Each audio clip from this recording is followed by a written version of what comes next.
Olá pessoal, sejam muito bem-vindos à oficina de Ciência Aeroespacial, Foguetes de Garrafa PET e Combustível Sólido.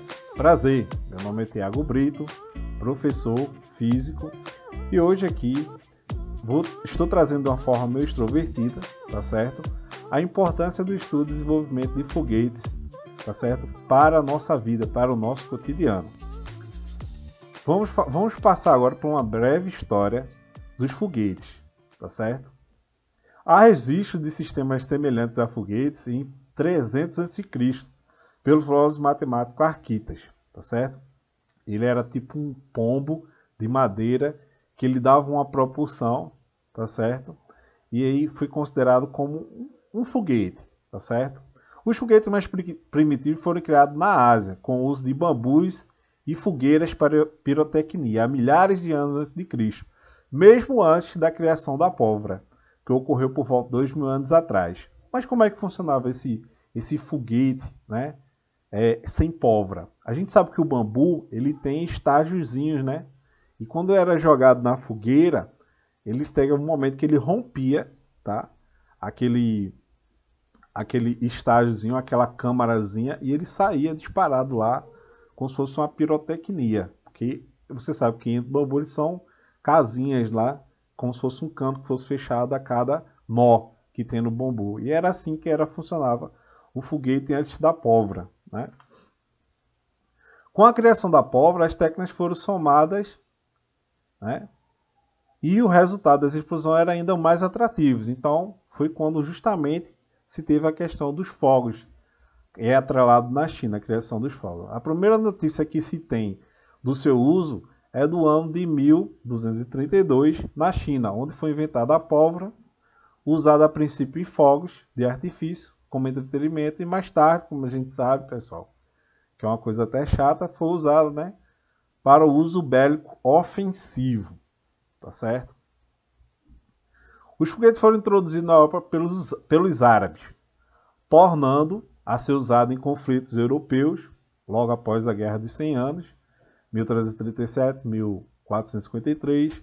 Durante os séculos XV e XVI foi utilizado como arma incendiária pela artilharia, tá certo? Também usado nas guerras napoleônicas e também, como a gente bem sabe, utilizado na Segunda Guerra Mundial, tá bom? Nos finais do século XIX, né, e princípio do século XX, os cientistas já propuseram o foguete como um sistema para propulsionar veículos aeroespaciais tripulados, tá certo? Aeroespaciais tripulados. E aí, após a Segunda Guerra, durante a corrida espacial, onde teve aquela Guerra Fria, né? Os Estados Unidos e a União Soviética disputavam quem faria mais descobertas, tá certo?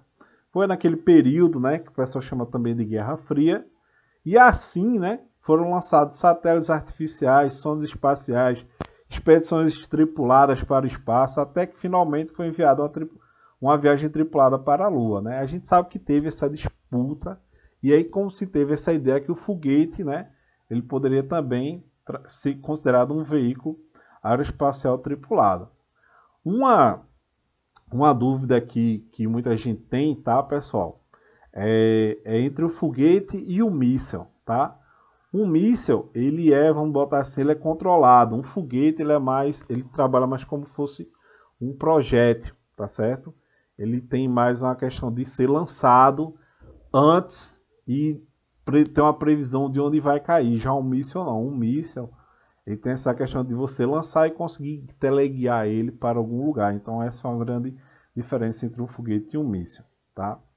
Então teve essa corrida espacial aí, que a gente sabe, que instigou muito os dois países, os Estados Unidos e a União Soviética, e os Estados Unidos meio que entrou em desespero quando, em 1957, né, é lançado o primeiro satélite em órbita da Terra pela União Soviética, né, 4 de outubro de 1957, que é o famoso Sputnik, tá certo? E essa briga, essa disputa aí meio que acabou quando o homem pisou na Lua, tá? Então aqui a gente tem a imagem da Apollo 11, né? Na esquerda aqui. Temos aqui na esquerda. E temos também o foguete que lançou a Apollo 11, né? que é o Saturno V, que transportava a nave Apollo. No centro a gente tem Aldrin descendo do módulo lunar até a Lua. E na direita temos uma pegada humana na superfície lunar. Então veja aí onde que o foguete proporcionou a humanidade chegar, tá certo? Então a gente já vê aí que para chegar lá se desenvolveu muita tecnologia, muita ciência foi envolvida, aplicada, e aí a gente vai colher os frutos dela no futuro, tá certo?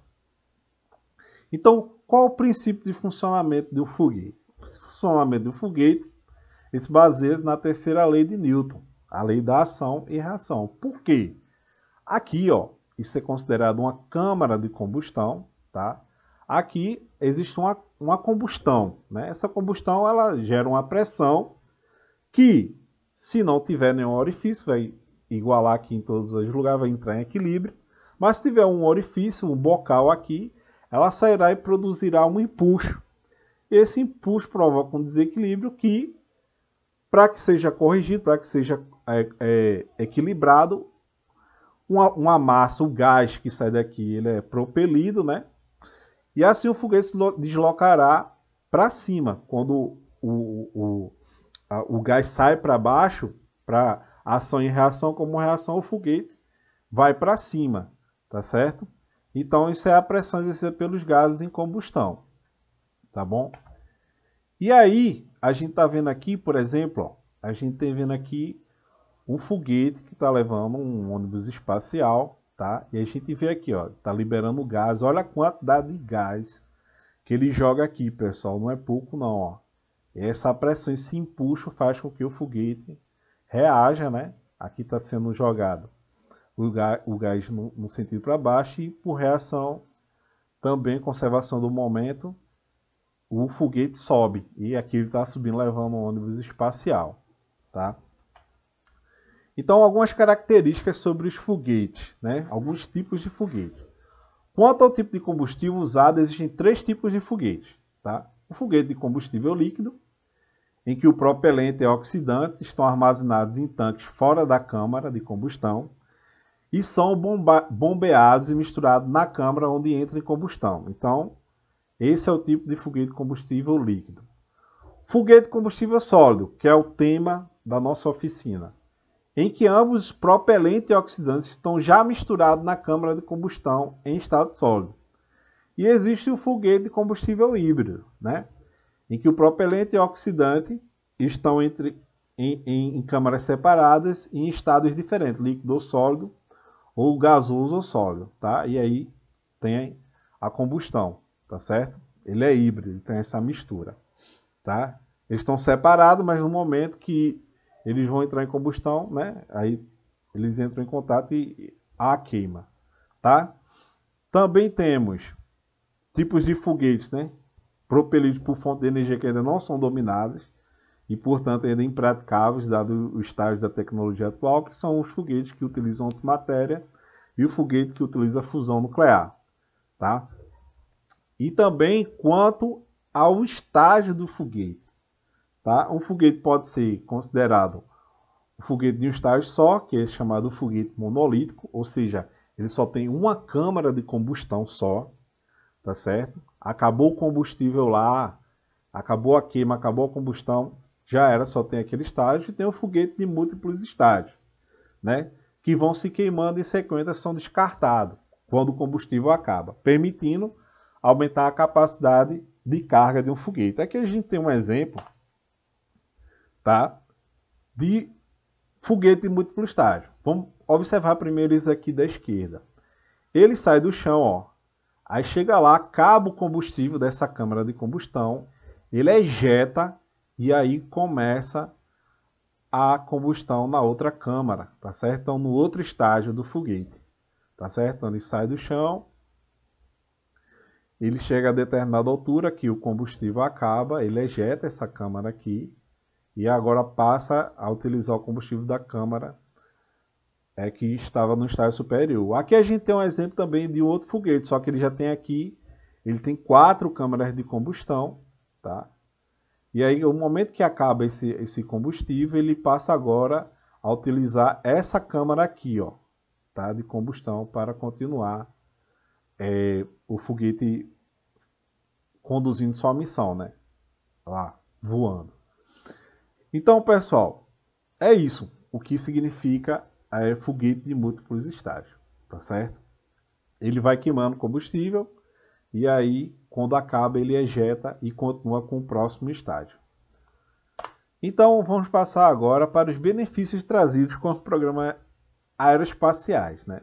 A gente pensa, não, mas se gasta tanto, bilhões e bilhões com o programa aeroespacial e a gente não vê resultado, isso daí poderia ser utilizado para acabar com a fome no mundo, num país, na África, ou na Índia, ou qualquer outro país. Então, parabéns, isso mostra que você está preocupado com o próximo, isso é uma coisa interessante, é uma coisa salutar.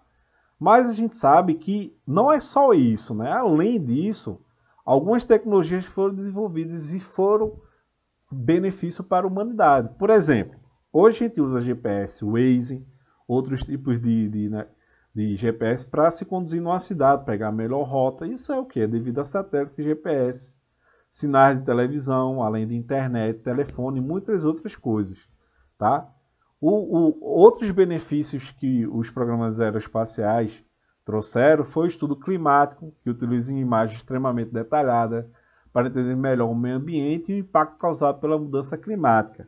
E também o impacto causado, tá, pessoal, pelo ser humano na natureza, tá certo? A gente sabe que até pouco tempo atrás existia um buraco enorme na camada de ozônio por causa do uso dos CFCs, né? Que eles acabavam destruindo a camada de ozônio. E teve toda uma política para a mudança do tipo de gás utilizado em sprays, ar-condicionado, geladeiras. E hoje a gente sabe que a camada de ozônio ela tá melhor, tá praticamente fechada, tá certo? Então ela voltou a se regenerou, tá? A gente também pode ver também, com os programas espaciais, olhando lá de cima, né? Alterações na vegetação, nos desertos, nas calotas polares. E também pode ajudar os cientistas a entender melhor e o que pode ser feito para que a natureza sofra menos com os abusos do ser humano. Tá certo? Esses são dos benefícios. Mas existem benefícios na medicina, existem benefícios na alimentação, principalmente por quê? Porque os astronautas eles precisavam desenvolver algum tipo de nutrição lá, tá certo? E vocês sabiam, não está aqui, mas a comida de bebê que hoje é vendida, ela foi desenvolvida para ser usada nas aeronaves, nos ônibus espaciais, no espaço, e aí ela teve uma reprovação e tudo, voltou para o comércio para nós, tá certo? Isso entre outras coisas, estou trazendo aqui os básicos, tá certo? Os avanços na medicina como processamento de imagem digital, diversas tecnologias como sensores de câmera fotográfica utilizados em smartphone, diversos avanços na astronomia, né? Principalmente na astronomia e na compreensão do nosso universo, estudando planetas, galáxias, buracos negros, etc., através de telescópios colocados em órbita. E a gente sabe que existe um telescópio que foi considerado pioneiro, tá certo? E aí eu vou abrir um espaço agora para falar sobre ele. Que telescópio é esse? O telescópio espacial Hubble, tá certo? O Hubble ele foi batizado assim em nome do astrônomo Edward Hubble. O telescópio Hubble conta com 6 baterias, tá certo? Como a gente pode ver aqui, tá certo? Níquel e hidrogênio fornece energia para a espaçonave durante a órbita, enquanto ele viaja pela sombra da Terra, tá certo? Quando ele está na sombra da Terra, porque ele está lá, né, em órbita da Terra. Quando ele está na sombra da Terra, ele utiliza a bateria. Quando não está, utiliza os painéis solares, tá certo? Então, os computadores de bordo de instrumentação científica consomem aproximadamente 2.800 watts, que são fornecidos por dois painéis solares, 2 por 45 por 756, tá certo? Ainda nesse telescópio a gente tem antenas de comunicação. A bordo do telescópio há 2 transmissores S-band idênticos. As ondas de rádio são convertidas, né? Convertidas do sistema de gravação de estado sólido, ou seja, tem um HDzinho lá de estado sólido, são enviados a um satélite de comunicação da NASA, que por sua vez transmite as informações para a Terra. Tá certo? Ainda falando sobre o telescópio Hubble, a gente sabe que ele tem uma portinha lá de abertura, tá? Que é justamente para adaptar a quantidade, né? Tá certo? Da visualização e de alta resolução. Então, é uma óptica adaptável do telescópio, ou seja, a porta de abertura em si pode ser fechada se for necessário, de modo a impedir que a luz de fontes externas entre no telescópio. Quando ele está focando lá numa galáxia lá, ele não quer que algumas luzes atrapalhem de objetos próximos, então ele pode estar fazendo essa abertura e esse fechamento, tá bom? E quais são as dimensões do telescópio Hubble? Então ele tem um comprimento de aproximadamente 3,2 metros e um diâmetro de 2,4 metros. Então, o que é que o telescópio Hubble tem feito junto para a astronomia, junto para o conhecimento do universo, conhecimento do espaço, das galáxias, tá certo? Das comprovações de teorias que a gente tem descoberto, como por exemplo agora a gente teve a detecção de ondas gravitacionais, todos o que foi feito pelo Hubble, tá? Mas um telescópio sempre ajuda, tá bom? Então o Hubble tem ajudado a resolver alguns antigos problemas da astronomia, bem como revelado novos resultados que exigirão novas tecnologias para explicá-los. Então, pessoal, a importância do foguete, a gente está aqui só passando por alto e a gente já sabe que dá uma grande contribuição para a astronomia, tá certo? Então, o que a gente pode dizer? O que eu posso dizer? Então, o estudo sobre foguetes é colaborar para o desenvolvimento da humanidade e exploração do universo. Lógico, assim que você desenvolve tecnologias para chegar em outro planeta, tá certo? Para chegar em Marte, para chegar em outra galáxia, para chegar em outros locais, lógico que a gente ainda precisa dar um salto muito grande sobre isso, tá certo?